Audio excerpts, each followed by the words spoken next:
Halo guys, kali ini kita bicara lagi soal AI, teknologi masa depan.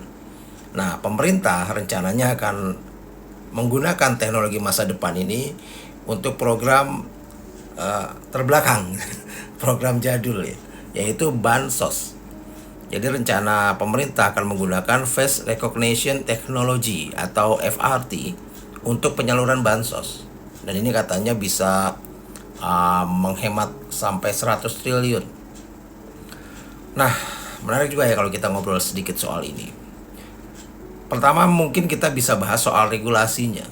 Saat ini kan berhubungan dengan data pribadi ya. Nah, Indonesia ini saat ini belum memiliki regulasi khusus yang mengatur secara spesifik soal uh, pengaturan FRT ini. Ini hanya ada masuk dalam payung Undang-Undang Perlindungan Data Pribadi atau Undang-Undang PDP yang masih dianggap sangat kurang memadai untuk mengantisipasi risiko penyalahgunaan data yang sangat sensitif ini. Ini kan data biometrik ya. Jadi tanpa regulasi yang jelas, maka penggunaan FRT ini berpotensi melanggar hak privasi dan kebebasan individu yang dijamin oleh Undang-Undang Dasar 45 pasal 28. Nah, regulasi yang ada saat ini juga belum mengatur soal standar teknis, prosedur penggunaan, dan juga mekanisme pengawasan yang transparan, sehingga ini membuka peluang untuk penyalahgunaan data oleh pihak yang tidak bertanggung jawab. Nah, FRT ini kan mengumpulkan dan menyimpan data biometrik yang tidak dapat diubah. Sehingga jika data ini bocor atau disalahgunakan, maka dampaknya akan sangat serius dan akan permanen bagi individu. Data wajah bisa digunakan untuk pengawasan massal, untuk penindasan bahkan untuk tindak kriminal seperti penipuan identitas. Penggunaan tanpa persetujuan dari subjek ini sangat melanggar akan sangat melanggar prinsip perlindungan data pribadi yang mensyaratkan persetujuan eksplisit dalam pengumpulan dan pemrosesan data biometrik. Nah, kekhawatiran ini diperparah karena masyarakat seringkali tidak mendapat informasi yang memadai tentang bagaimana data mereka digunakan dan disimpan.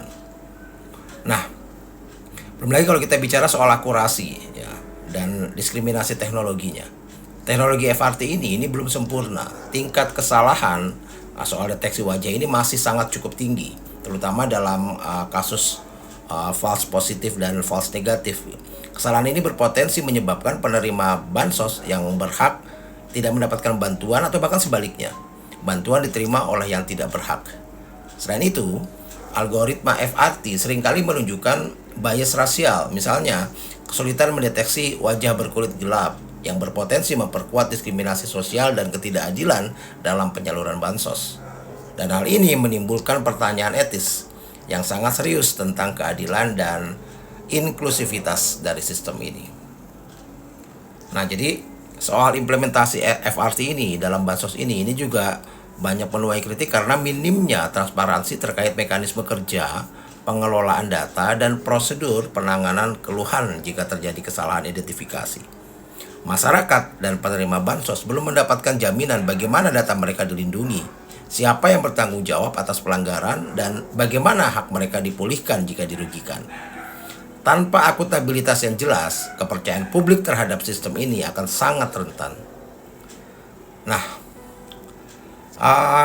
soal digitalisasi bansos dengan FRT ini, saya rasa berpotensi memperkuat ketergantungan politik pada bantuan sosial dan membuka ruang yang makin lebar bagi manipulasi data untuk kepentingan politik tertentu. Jika tidak diawasi dengan ketat, maka teknologi ini bisa menjadi alat kontrol sosial yang mengekang kebebasan warga dan memperkuat praktek korupsi atau nepotisme dalam distribusi bansos. Saya rasa ya penggunaan face recognition dalam penyaluran bansos memang yang mungkin bisa berpotensi menghemat anggaran dan meningkatkan efisiensi. Namun tanpa regulasi khusus yang komprehensif, perlindungan data yang kuat, transparansi, dan mekanisme pengawasan yang ketat, maka resiko pelanggaran privasi, kesalahan identifikasi, diskriminasi, dan penyalahgunaan data akan sangat besar. Jadi pemerintah perlu segera merumuskan regulasi khusus yang mengatur penggunaan FRT secara rinci, termasuk standar teknis persetujuan penggunaan, transparansi, dan juga soal akuntabilitas.